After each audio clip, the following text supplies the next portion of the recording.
2 days ago, under the direction and direct orders of President Donald J. Trump, the Department of War launched Operation Epic Fury, the most lethal, most complex, and most precise aerial operation in history. For 47 long years, the expansionist and Islamist regime in Tehran has waged a savage, one-sided war against America. They didn't always declare it openly, except for their constant chants of death to America. They did it through the blood of our people. Car bombs in Beirut, rocket attacks on our ships, murders at our embassies, roadside bombs in Iraq and Afghanistan, funded and armed by Iranian Quds Force and IRGC killers. My generation of veterans carry the names of brothers who never came home. Brothers butchered by Iranian-backed roadside bombs and well-armed militias, thousands of our own. We didn't start this war, but under President Trump, we are finishing it. Their war on Americans has become our retribution against their Ayatollah and his death cult. It took the 47th president, a fighter who always puts America first, to finally draw the line after 47 years of Iranian belligerence. He reminded the world, as he has time and time again, being an American means something unbreakable. If you kill Americans, if you threaten Americans anywhere on earth, we will hunt you down without apology and without hesitation, and we will kill you. President Trump has also been very consistent. Crazy regimes like Iran, hell-bent on prophetic Islamist delusions, cannot have nuclear weapons. It's common sense.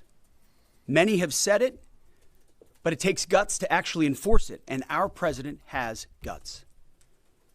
Iran's stubborn and self-evident nuclear pursuits, their targeting of global shipping lanes, and their swelling arsenal of ballistic missiles and killer drones are no longer tolerable risks. Iran was building powerful missiles and drones to create a conventional shield for their nuclear blackmail ambitions. Let me say that again. A conventional shield for their nuclear blackmail ambitions. Our bases, our people, our allies, all in their crosshairs. Iran had a conventional gun to our head as they tried to lie their way to a nuclear bomb. It almost worked under Obama and his terrible deal, but not under this president. Turns out the regime who chanted death to America and death to Israel was gifted death from America and death from Israel. This is not a so-called regime change war, but the regime sure did change, and the world is better off for it. Today, in their desperation, the enemy is unmasked as Iranian missiles and drones rain down indiscriminately on the hotels, airports, apartments, and other civilian targets of their neighbors. Cowardly terrorist tactics from a regime that for decades has trafficked in cowardly terrorist tactics, lies, death, and destruction to this day. The Iranian leadership has built nothing except proxies and missiles and drones and deeply buried nuclear factories and facilities. Peaceful nuclear ambitions do not need to be buried underneath mountains. Last June, Operation Midnight Hammer obliterated their nuclear program to rubble. Afterward, we told them plainly, that's it, now make a deal.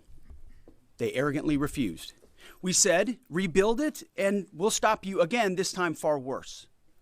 Well, President Trump, Secretary Rubio, Steve Witkoff, Jared Kushner, they bent over backwards for real diplomacy, offering pathway after pathway to peace.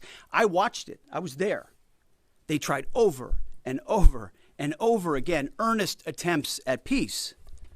The former regime had every chance to make a peaceful and sensible deal.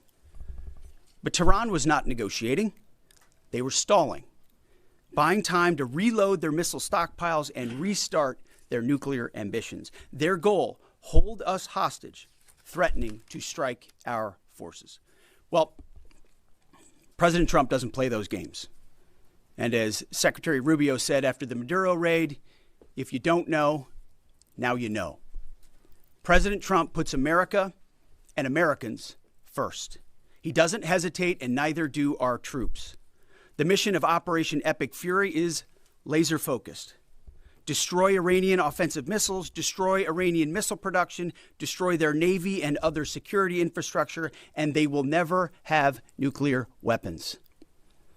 We're hitting them surgically, overwhelmingly, and unapologetically. With every passing day, our capabilities get stronger and Iran's get weaker. We set the terms of this war, from start to finish. Our ambitions are not utopian. They are realistic, scoped to our interests and the defense of our people and our allies. Speaking of people, we hope the Iranian people take advantage of this incredible opportunity. President Trump has been clear, now is your time. To Iranian security forces, choose wisely. President Trump has also been clear about your fate in either direction. To the media outlets and political left screaming endless wars, stop. This is not Iraq. This is not endless. I was there for both. Our generation knows better, and so does this president. He called the last 20 years of nation-building wars dumb, and he's right.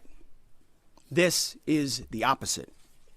This operation is a clear, devastating, decisive mission. Destroy the missile threat, destroy the Navy, no nukes.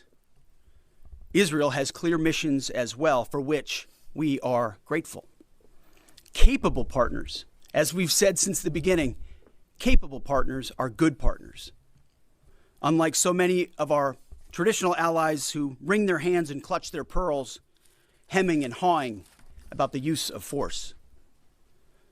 America, regardless of what so-called international institutions say, is unleashing the most lethal and precise air power campaign in history. B-2s, fighters, drones, missiles, and of course, classified effects.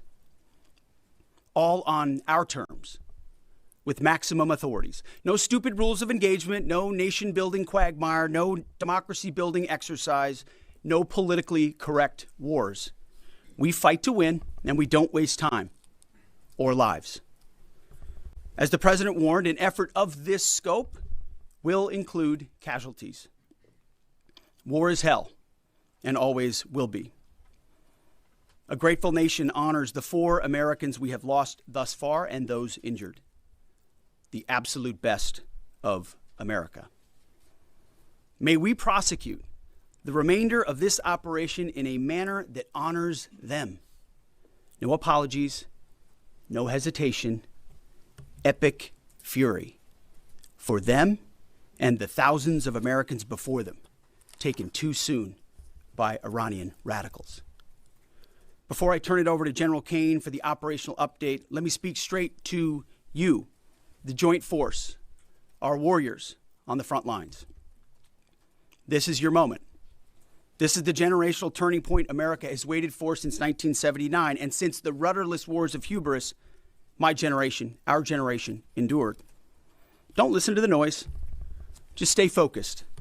Our commander-in-chief is steady at the wheel. We face a determined enemy, but you are better. But we must prove it every single day. History doesn't care if we're tired, if we're scared, or if the fight feels big. It demands warriors who rise anyway. Peace through strength, the warrior ethos, lethality, unity of purpose, those are not slogans. They're the beating heart of what it means to wear the uniform, that uniform. You think clearly under fire, you act decisively in chaos, you uphold the Constitution, and you uphold our country without hesitation. We are not defenders anymore. We are warriors, trained to kill the enemy and break their will. History is watching. Be the force you swore an oath to be, focused, disciplined, lethal, and unbreakable. We will finish this on America First conditions of President Trump's choosing. Nobody else's, as it should be. And know this above all, President Trump and I have your back always. Through fire, through criticism, through fake news, through everything, we unleash you because you are the best, most powerful, most lethal fighting force the world has ever seen. May Almighty God watch over you, and his providential arms of protection extend over you. Godspeed, warriors, and keep going. General Caine, over to you. Thank you, Mr. Secretary, and good morning, everyone. The purpose of my portion of the briefing today is to update you and the American people on the actions taken thus far. The briefing will discuss the preparation, the planning, setting the force, the early operations, and how we're assessing the progress thus far. So let's get started. On Saturday, 28 February, at 01:15 Eastern Standard Time, 9:45 a.m. local Tehran time, on the orders of the President of the United States, U.S. Central Command, under the command of United States Navy Admiral Brad Cooper, commenced Operation Epic Fury. As I said, I'm going to walk you through the initial phases of the operation, but first I want to express my deep condolences and the condolences of the Joint Force to the Department of War personnel killed and wounded in actions thus far. As the Secretary said, they're heroes and represent the best of our nation has to offer. They're true examples of what selfless service means. Our deepest and heartfelt condolences are with their families, their friends, and their units. We grieve with you, and we will never forget you. Additionally, I stand here before you today grateful for each service member, planner, logistician, operator across our joint force, for our Department of War civilians, our intelligence community teammates, our interagency teammates who continue to stand in harm's way alongside us. I am proud of all of you as you take the fight to the enemy, and we are the best in the world at integrating, period. I want to extend my personal gratitude to the dedicated commanders and senior enlisted leaders and the enlisted members of the Joint Force who are fighting this fight across the CENTCOM AOR. In addition to Admiral Cooper and Fleet Master Chief Compton, I want to highlight a few today. U.S. Army Central Command Commander Lieutenant General Pat Frank, who along with his team are fighting the counter-missile and counter-drone fight. United States Navy Central Command Commander Vice Admiral Kurt Renshaw and his team, who are engaged with the Iranian Navy and projecting American naval combat power from the seas. And United States Air Force Central Command Commander Lieutenant General Derek France and his leadership team, who are crushing Iranian targets from the air. I want to highlight the support to the CENTCOM fight from other combatant commands who are directly involved with this effort, to include U.S. Spacecom, U.S. Cybercom, and U.S. UCOM. I also want to specifically call out United States Transportation Command and U.S. STRATCOM for their contributions to this fight. We cannot project American combat power at the time and place of our choosing without both. And finally, I want to express how deeply thankful I am for the continued service and sacrifice of the entire Joint Force and their families. Their unwavering commitment and dedication are the cornerstones of this effort. So let me start with a few details. First, to be clear, as the Secretary said, this is not a single overnight operation. The military objectives that CENTCOM and the Joint Force have been tasked with will take some time to achieve, and in some cases will be difficult and gritty work. We expect to take additional losses, and as always, we will work to minimize U.S. losses. But as the Secretary said, this is major combat operations. So let me talk about the preparation and the planning. On February 28th, the full strength of America's armed forces came together in a unified purpose against a capable and determined adversary. The United States Army, Navy, Marine Corps, Air Force, Space Force, Coast Guard, and our reserve components integrated across our combatant commands and began coordinated operations with the Israeli armed forces of an unprecedented scale. As the Secretary laid out, our military objectives are clear. Our mission is to protect and defend ourselves and, together with our regional partners, prevent Iran from the ability to project power outside of its borders and be ready for follow-on actions as appropriate. Across every domain, land, air, sea, cyber, the U.S. Joint Force delivered synchronized and layered effects designed to disrupt, degrade, deny, and destroy Iran's ability to conduct and sustain combat operations.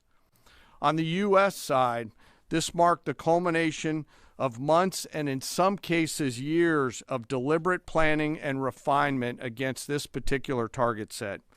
From precision strikes against key military infrastructure to persistent intelligence and targeting integration to the close coordination of the components across vast distances, this operation again demonstrated America's reach, readiness, and professionalism, and that of our joint united force. It was historic not only in the operational scope, but in the level of joint integration displayed across every element of the joint force. And as I said earlier, this work is just beginning and will continue. So now to talk a little bit about setting the force and setting the theater. On the order of the Secretary of War over the last 30 days to reinforce deterrence and provide the President with credible options should action be required, the Joint Force began to systematically reposition assets and personnel across the region.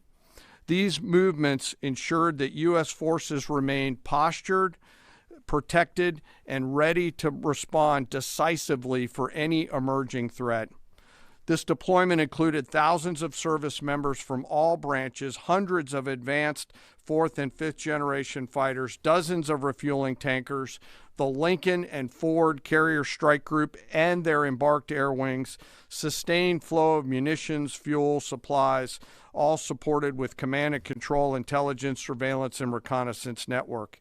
And the flow of forces continues today. In fact, Admiral Cooper will receive additional forces even today. This rapid buildup of forces demonstrated the Joint Forces' ability to adapt and project power at the time and place of our nation's choosing. I want to highlight a couple specific cases for you. The Gerald R. Ford Carrier Strike Group, which many of you know was down in the Western Hemisphere, redeployed across the Atlantic to set the theater. The ship, her crew, their families, and the entire strike group took a deep breath and, as they always do, began planning to conduct combat operations. The integrated Reserve and National Guard forces have continued to demonstrate the value of America's reserve forces, including the Wisconsin Army National Guard operating in Kuwait and Iraq, and Air National Guard units from a variety of states to include Vermont and Virginia. In the case of the Vermont Air National Guard and the 158th Fighter Wing, they were mobilized for Operation Absolute Resolve and then were tasked to take their F-35As across the Atlantic instead of going home to be prepared to support this operation. The same is with our Air National Guard and Air Force Reserve Command tanker and mobility forces, who stepped right out of their civilian jobs to deploy and to protect the region. Lastly, I want to highlight the unsung heroes of warfare, our American logisticians and sustainment force, those who quietly work every day behind the scenes to project and sustain America's combat power. Our leaders from World War II were right when they said professionals do logistics. As regional tensions rose, the Joint Force elevated our force protection measures on the order of the Secretary and repositioned discreetly civilians and non-essential personnel designed to ensure the safety and security of our joint force. By the time operations began, only essential forces remained on our bases and in theater, all ready, capable to respond. So now let me move to H hour. At 3:38 p.m. on Friday, February 27th, the United States Central Command, through the Secretary of War, received the final go order from President Trump. The President directed, and I quote, "Operation Epic Fury is approved. No aborts. Good luck," close quote. In the region, every element of the Joint Force made their final preparations.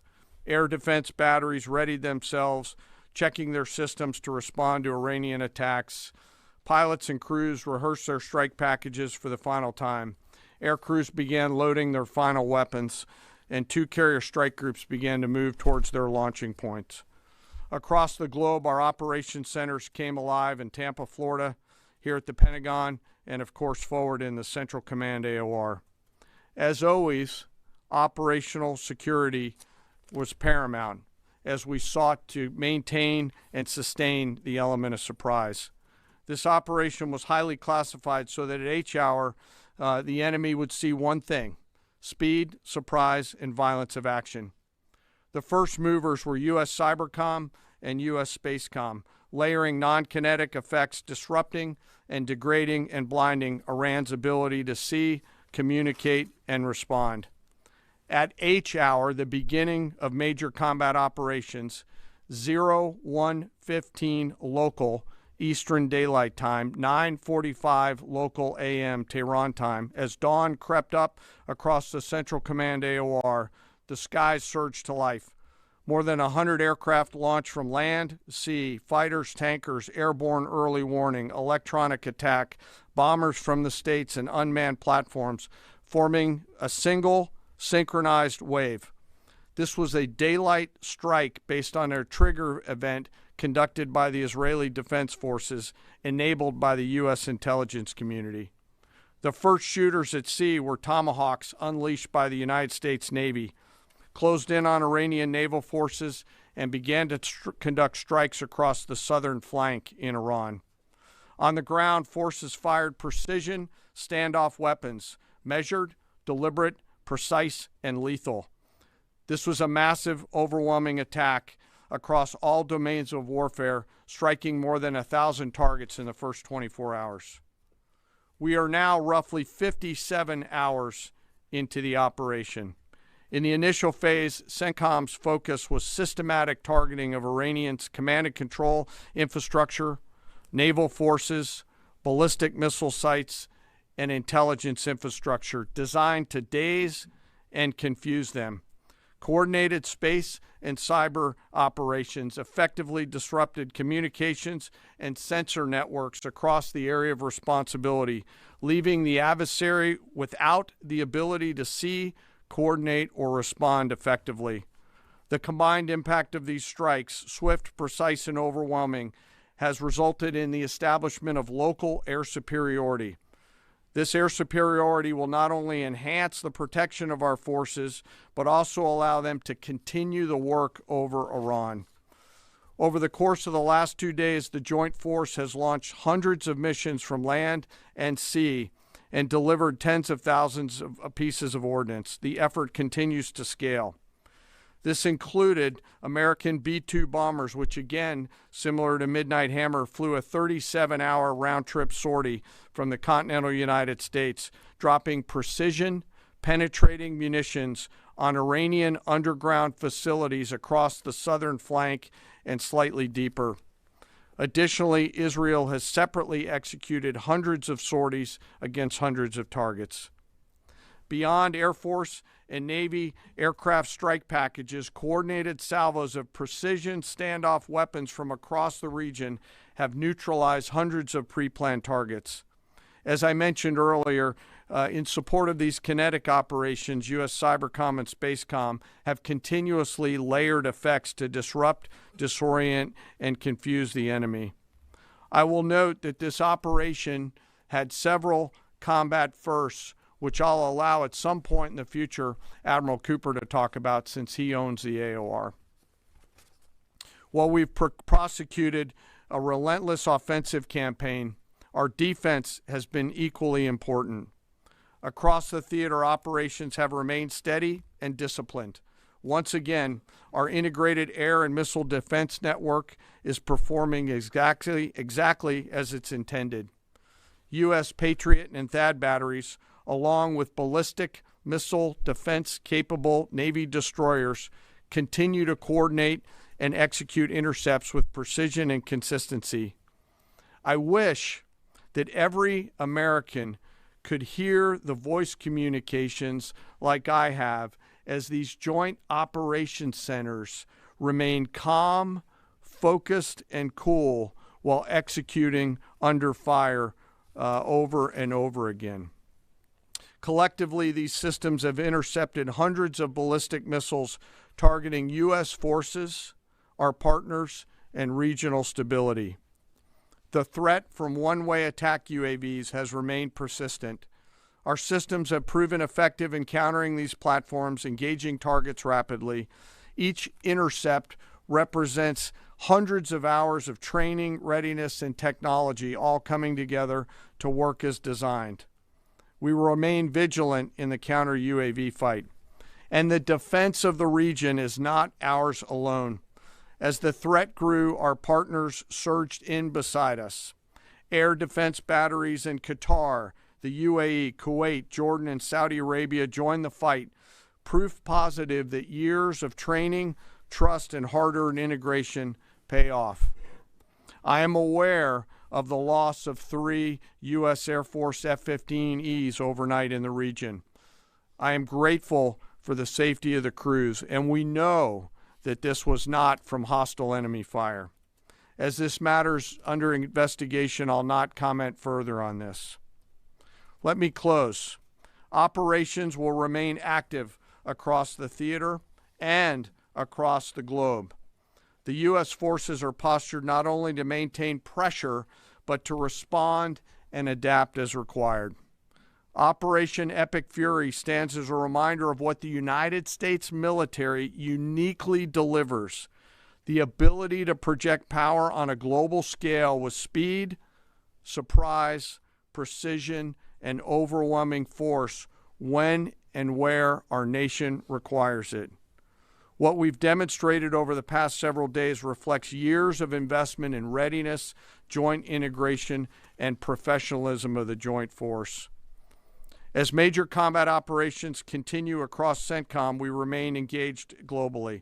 America's joint force retains the credibility, capacity, and flexibility to respond to any contingency anywhere in the world at any time. To those who would test our resolve or threaten the United States, our allies, or our interests, understand clearly we can reach you, we can sustain the fight, and we can scale the fight, and we will prevail. To the American people, your joint force remains steady, frosty, calm, and focused. Your service members are trained, disciplined, and determined. We understand the risks of this mission and the weight of the responsibility that we carry. We also recognize that our families also shoulder the burden at home. You are a part of this too.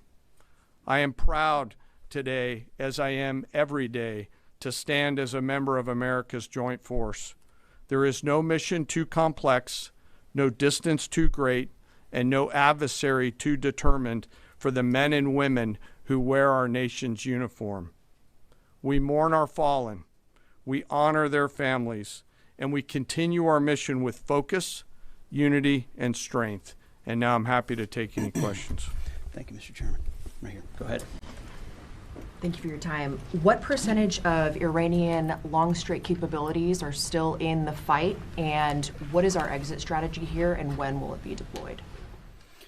Well, they have long-range strike capabilities, which we are hyper-focused on. The brief we got just this morning, Admiral Cooper knows exactly and precisely what kind of threat matrix he's looking at, the way they might change their techniques, and how we adapt to that. So we're making sure the theater commander has absolutely everything he needs. I mean, one of the things the chairman mentioned is for months and months, even before we built up, we ensured that we had maximum defensive capabilities in theater to allow the president the decision space in the future. So even before this build up in the last 30 days, we discreetly brought defensive assets in to make sure, understanding that there are Iranian capabilities. As far as time frame, I would never hang a time frame from our perspective. The commander-in-chief sets the op tempo and terms of this fight. As I said, it's on his terms. And we'll make sure that Admiral Cooper and his team have everything they need, not just to defend. I mean, the best defense is good offense.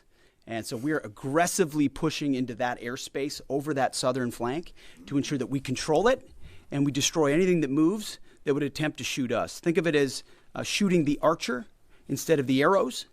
That's where we want to be. And we have the kind of exquisite intelligence to get over the top, find that and destroy it. It won't happen overnight. This is a big battle space with a lot of capabilities. That's part of the reason why it's such a threat to us. That's why I talk about conventional umbrella to blackmail nuclear ambitions. They were building up this conventional arsenal in order to ensure that no one would ever block them from their ability to get nuclear weapons. So we're very clear-eyed about the nature of this Iranian threat, and we're going to get after it. I don't know if you have anything to add to that, Mr. Chairman. Thank you for the question. The only thing I'll add is that unlike an operation, a single operation like Midnight Hammer or Absolute Resolve, it'll take some time for us to conduct battle damage assessment, and the targeting cycle that CENTCOM will run will take those things into effect. Admiral Cooper will adjust his plan and fires accordingly to ensure that we're attriting that. He's focused on long-range strike capability coming out of the enemy, and that's a key and essential part of it. Of the capabilities that still exist from the enemy front? Yeah, that's what I mean when I say we're still doing BDA. Normally we'd be able to see a singular thing and we'd assess pretty quickly. He's doing offense and assessment simultaneously, so it'll take longer for us to assess than it would in a single operation. Secretary Hegseth, thank you. Reagan Reese with the Daily Caller. 2 questions for you. The president said yesterday in his video message that we will leave Iran when we complete all of our objectives.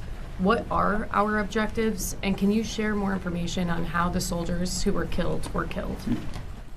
Well, I laid out the objectives, as did the chairman. They're completely nested. I mean, Iran has an ability to project power against us and our allies in ways that we can't tolerate. So whether that's ballistic missiles and drones, so offensive capabilities, effectively their navy, which would attempt to set other terms and impose different costs, drone capabilities, which we laid out there, and ultimately, though, this tying it back to Midnight Hammer, the president has been willing to make a deal. You can't have a nuclear bomb. Radical Islamists can't have a nuclear bomb that they wield against the world. He gave them every single opportunity. Then we precisely took it away. And even then, after that, they didn't have that.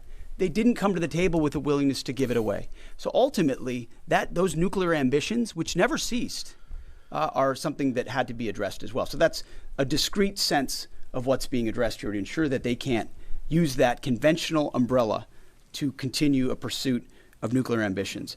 And then as it pertains to the U.S. casualties, that particular incident was, you have air defenses and the lot's coming in and you hit most of it, and we absolutely do. We have incredible air defenders.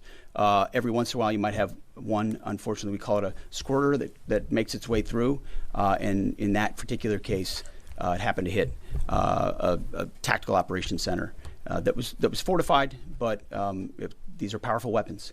So we certainly will do, as I said, moments like that, as we remember them and we take care of them and take care of their families, only stiffen our resolve to ensure that we do this properly. Thank you.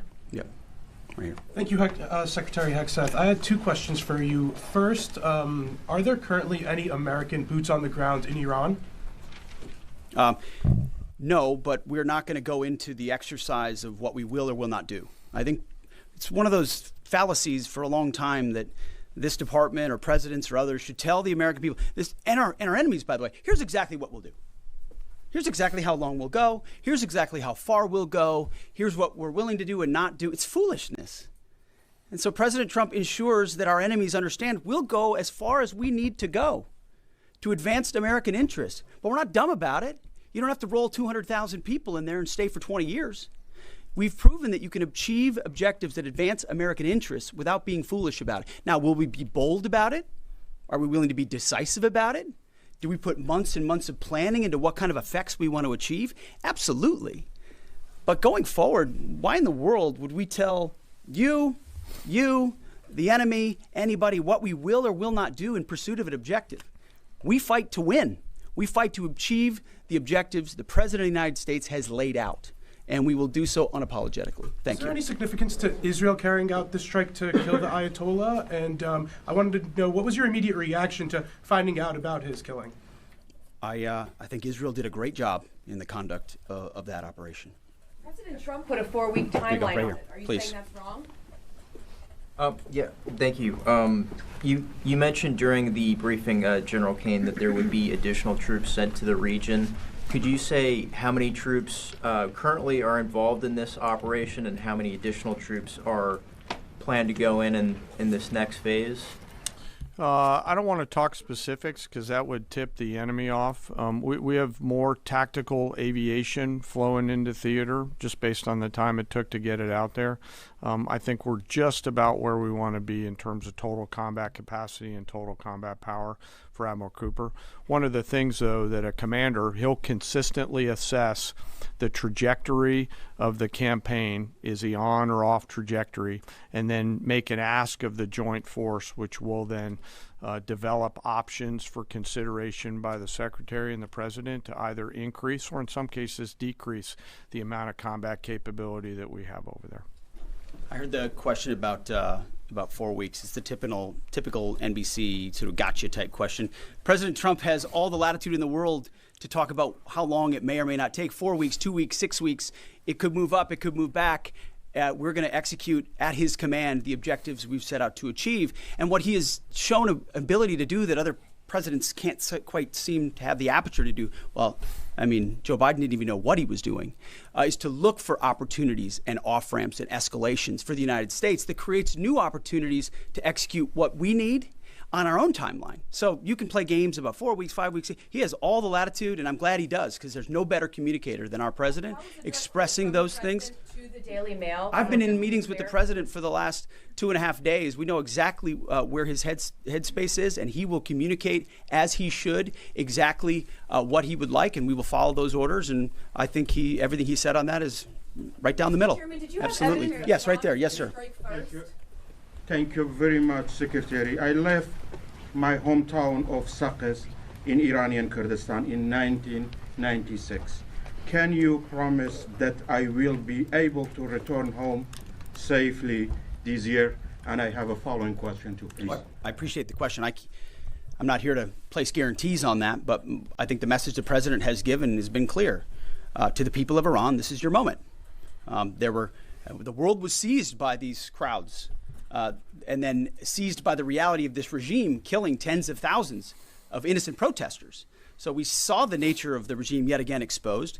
We saw many of the Iranian people seek a change there. This is their moment to take advantage of it, for sure. You served in Iraq and know that no American soldiers were killed in Kurdistan. The Kurdish people are very pro-American.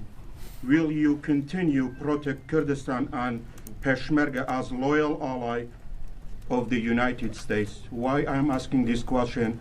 Because now Kurdistan is under attack by Iranian drones and by proxies in Iraq and on the region. I think I can speak to allies generally in the region who we've been in constant communication with. We have been standing shoulder to shoulder with them, and we appreciate their capabilities. Absolutely. Yes, right here. Hi, thank you. Cameron Arkin with the Daily Wire. My question is about some of the domestic threats, if any, regarding this right now. Have there been any concerns about Iranian sleeper cells and kind of what has the Trump administration been doing to kind of monitor these threats? Across the interagency, in full coordination. Of course, we're paying attention to any potentialities there. This is a former regime, a regime that seeks to export that ideology and try to sow terror. We're ready for that. We've seen these types of folks before, and the American people can rest assured that we're vigilant on that. Right Secretary, thank you. Kind of a follow-up on that last question. There was just this, what appears to be a terrorist attack in Austin yesterday. How does that change the operation at all?